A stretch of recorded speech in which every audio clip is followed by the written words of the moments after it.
Native Americans of Reddit, what are your tribe's ghost stories, legends, or supernatural occurrences? Yada from Colorado. Shy Dine. My grandparents are from Donatso and are hardcore old school, no shit Navajo.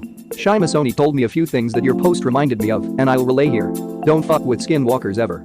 They used to help our ancestors travel long distances very quickly by transforming into an animal so we could hunt and find water easier, but along the way they became corrupted, and now you don't fuck with them. Nothing good comes of it. Witchcraft is real, and our ceremonies, beauty way especially it seems, are the effective way to prevent this. Our entire family was having a difficult time financially, people were getting very sick that shouldn't be getting sick, young, fit, men in their prime mostly, and my great-grandmother who refuses to speak a drop of English was hospitalized. Medicine man that our family is friends with came over and performed a beauty way ceremony for us. Literally within 48 hours, the sick people had miraculous recoveries, people started getting raises at work, and my great-grandmother started to get better. Walk in beauty, my friends. The moon is a deity we don't watch, sleep through, eat, drink, or do work during an eclipse out of respect for the rebirth of the moon. Ceremonies have bigger repercussions than some people realize. Mine Les served in the US Marine Corps during Desert Storm and was one of the Marines that fought door to door in Fallujah. Before he left, he had an enemy way ceremony performed to protect him. Sadly, we don't think it worked or it wasn't performed correctly because the war certainly came back with him, and even now he refuses to go near big cities and won't do crowds. Hardly talks to anyone anymore. Always go counterclockwise in your home, don't sleep facing north, and if you wake up before the sun is up, you have to stay up until the sun goes back down. Mostly having to do with the dead. Dreams carry some serious weight to them too. I had a dream once about my friends and some family members being dead and essentially giving me a tour of the underworld afterlife. It was such an immersive experience, I remember smelling, hearing, seeing, feeling, everything about it. At the end of the tour, for lack of a better term, the girl who was showing me around mentioned that if I wanted to, I could stay here with them for eternity. I remember refusing, saying that I had things I still needed to do in my life before I joined them. At this point in my life, I wasn't exactly living the dream so to speak, so my mother's prevailing theory is that it was the dead's way of trying to steal my youth and my life. They want what they can't have. Had I not refused, I may have never woken up that night. Ghost beads, a week of offerings at young, sturdy saplings in quiet, beautiful places at dawn, some sacred ash in my shoes, and some sage cleansing of the house, my room, and my bed later, and I felt alright again. The way my mom put it was that since my high school's baseball field was literally right across the street from an old cemetery, the dead felt our youthful presence, and we're jealous. They latched onto me as someone who may have appeared weaker than the rest and followed me home. Scary stuff. Another dream one. The above happened as a senior in high school, but this one happened in my sophomore junior summer in college in Colorado. I forget the exact details of the dream, but it wasn't a pleasant one. I recall something trying to take something of mine, body parts. So I called my aunt about it, who's pretty good with this kind of stuff. She said that as long as it didn't involve my teeth, I was going to be okay on my own. I made a dawn offering, said a prayer in Navajo, wore the same ghost beads as in the above story, and cleansed my apartment with sage smudging again. Felt alright after that. She also told me about a dream she had when I was still living rent-free in my mom's belly. Said that she had a dream where these riders on horses of yellow, black, red, and blue came to see her. They stopped at a bit of a distance from her and laid a bright package down before they all, think of a large crowd, left. She woke up to a phone call saying my mom was in labor and to hustle over to the hospital. My aunt's theory, and with dreams that's usually all you can ask for, is that they were the long proud lineage of my Navajo men bringing me to the family. A long line of warriors, I'm directly related to several code talkers, all protected me at my birth. Really reassuring to hear that in troubled times, that they're looking out for me and protecting me like that. Late to the party, Indian time. I'll put a few Ojibwe ones here anyways. Nana Bush, Nana Booze Who, he is the trickster of the Anishinaabe, Ojibwe, Saltese people. We great people by saying Booze Who. It has a dual meaning as it's more of a question than greeting. When we say Booze Who, we are asking if you know the stories of Nana Booze Who, or our trickster. The next meaning is we are asking if we are talking to Nana Booze Who himself. He can take many forms and shapeshift, so he may be trying to trick us. The idea is that we should be respectful and polite to everyone, because we never know if Nana Booze Who is present. Miss Saber Sabe, Miss Sabe, loosely translated it means he who peeks. It is our world for Bigfoot. According to our elders, the noun is an old Ojibwe word that predates contact with European people. Note the Lone Ranger is nicknamed Kemisub by Tonto, or he is peeking. The word is thought to be an algic term. Mean Gwisi, Memegwese, or the little people, little tiny people who like sweets, metal object, and will play tricks on you if you don't make an offering to them when they are thought to be present. They dress in camouflaged clothing and can be seen by children. My cousin claims to have seen and played with them when she was very small. Miss High Biz he or the water panther, Mishi Bishi, live in big lakes and rivers. They have been known to eat people and animals. Some bodies of water are known to be off limits because of the fear to this animals. I have a few more, maybe I'll post them later if anyone is interested. Alright, this is very deep, but why not?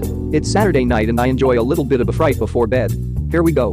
The Watigo or Wendigo, I have heard more than one variation of this, and this idea seems to also belong to more than one tribe.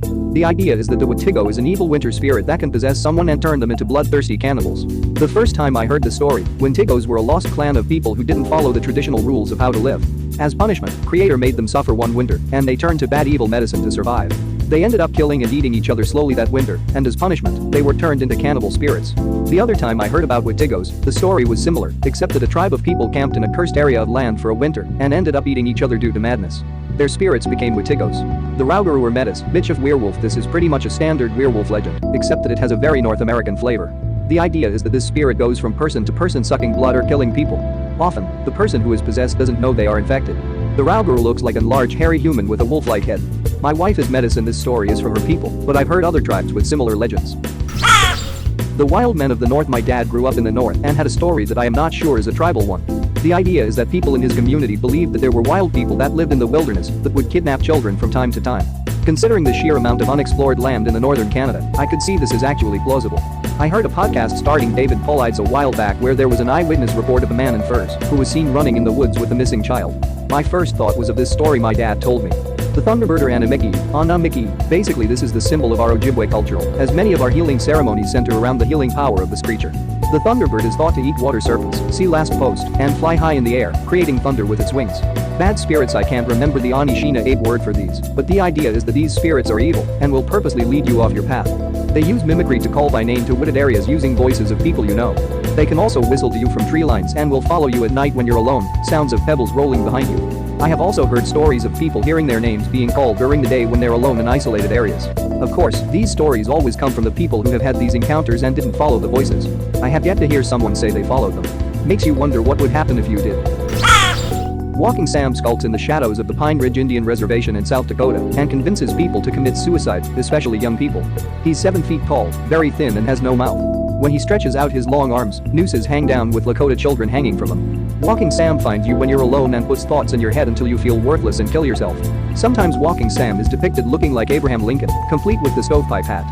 Walking Sam, Uncle Sam, I don't know if that's where the name came from. But Walking Sam is an evil infected upon the people when the Aseti Sagowen were forced onto the reservations. He isn't a legend of the people before Pine Ridge Reservation existed. Lincoln was president when the Lakota were being forced onto reservations. Lincoln also ordered the execution of 38 Lakota men the day after Christmas in 1862. It's the largest mass execution in U.S. history. I always thought Walking Sam was Lincoln. They carved his face onto Aktukakai in the Pahasapa. Mount Rushmore was 6 grandfathers in the Black Hills. My father attended Holy Rosary boarding school at Pine Ridge in the 1940s and 1950s, but our people didn't live on the reservation. My grandmother said evil stalked the people there. My father never wanted us to ever even visit any of our cousins or his uncles there. The Lakota story is the man with no face. He's like a bogeyman. The story goes that long time ago in a village, there was this very handsome young man. Many girls from different tribes wanted to be with him, and because of that he grew up to be very obnoxious. He became so ignorant that he would make fun of this old medicine man, calling him ugly whenever he got the chance. One day the old man said, "Before I leave die, I will take your face as my own. You will forever wander looking for it." The young man laughed and called the old man foolish. Within the next few weeks, the old man dies and fulfills his promise. When the young man woke up he couldn't see or anything. When he reaches to feel his face, he feels nothing but smooth skin where his face would be. Yelling but no one hears him, soon the village finds out and chases him off. He now roams the prairie looking for a replacement face. My uncle once told me that he heard this man speak in a ceremony. While it's not good to talk about what goes on in them, I can say this much. The man with no face told everyone that when you're growing up and your parents or grandparents tell you to stay under a meter light or else you're open for him to take you. Also we're told no to whistle at night because it calls spirits. He is one of them, and he looks at it as an invite to take your face if it suits him, or he'll take you with him as he does to anyone that breaks these rules. Now I always break the latter rule and take my chances. But never know till it happens to you. Ajib from Ontario, Canada here. One night I was outside really late with 2 friends on my way home, and we all saw a white orb that vaguely resembled a floating pale face in someone's backyard that was coming closer and closer to us, so we hurried home. Told my dad and he said maybe it was a bear walker and someone put a curse on me. I was scared shitless the rest of the night and kept expecting to see a white orb outside my window. There isn't a ton of info on bear walker online, or at least not when I last searched it, but more or less it's an evil spirit or wizard. I don't know if it's what I for sure saw that night, but it is something to note. Besides that I can also think of little people which others here have discussed, and then one of my friend's grandmas was convinced she saw Bigfoot chasing her truck one night down a long dark road on our res, so there's that. There is definitely more that I'm forgetting, but that's all I can think of for now. Seneca Denisani here. Someone posted a few rules, which I've been taught as well. Funerals are kinda scary to me. You're not supposed to go outside or travel alone, you invite spirits to come with. My grandfather and uncles used to carve false faces too. We have the typical flying heads, little people which are supposed to be kin to good imo, giant snakes, witches, etc. Most stores we don't actually talk about. The scariest one I've heard so far is the combination of shapeshifters witches. Pronounced Gahene, these things are evil spirits that roam a specific hill near a res. It's creepy as shit and fills with fog at night, and it's unsettling. I did some research as I was trying to write a script about it, and I found a description of them. They transform into walking disemboweled animals that chase you. I think if anyone was in that area and saw a deer gutted walking in two legs towards them, they'd shit their pants. I know I would. La Llorona is a story of a woman that lost her children, and she is not penitent, crying. La Llorona. In a variation of the tale, she was a beautiful woman married to an unfaithful, very rich man. When she found out he was cheating on her, she went crazy with jealousy, so she tried to hurt him in the worst way possible. She murdered their children. Once they were dead, she realized the terrible deed she had done and then killed herself. Because she killed her own kids, she was denied a place in the afterlife, so she comes back and tries to take children to take the place of her own kids. When we were kids, we certainly never stayed out at night. We ran home as soon as the street lamps were lit. An integral part of the tale is that she drowned them in the river. So we stay away from water after nightfall, especially when we were kids. Even as an adult, I don't creep around water at night. I've heard a variation in which she drowned her children in the river and was denied entry into the afterlife until she brought them with her, hence why she searches for children and tries to take them with her. I've also heard a version in which her children went swimming and drowned. She called out, "Children, children, come home. It's nighttime." But nobody came. So she went out, shouting, "Children, children, come home. It's night," and became increasingly desperate when her children didn't answer and she vanished, presumably having died of exposure from searching for them non-stop. And to this day, if children are out after dark, La Llorona might find them and say, "Ah, my child, I have found you," and try to take you away, never to be seen again. In the retelling of the second variation, it mentioned that La Llorona was also a danger to adults, too. If you came across her at night shouting, "Children, children, come home. It's night," and approached her, she would ask you, "Have you seen my children?" And if you said yes, she would kill you for lying to her, but if you said no, then she would run away shouting. That's a different tale from Mesoamerican cultures. The non-native modern name of her is La Segua. She appears as a beautiful woman to lone and womanizing men on the road. If they attempt to help her or in modern variations, pick her up, she will go with them and slowly start morphing into her true form, a cadaverous morph of a horse and a woman. She will punish the man depending on his intentions. If they had evil thoughts about her, she kills them by scaring them so much they drive, gallop, jump off a cliff into a wall. Otherwise, she scares them into a probable catatonic state. All victims end up with a pale complexion. If they died, their corpses have their eyes rolled back and with an expression of primal fear. This particular tale always scared me, not because I encountered her, but due to my grandpa.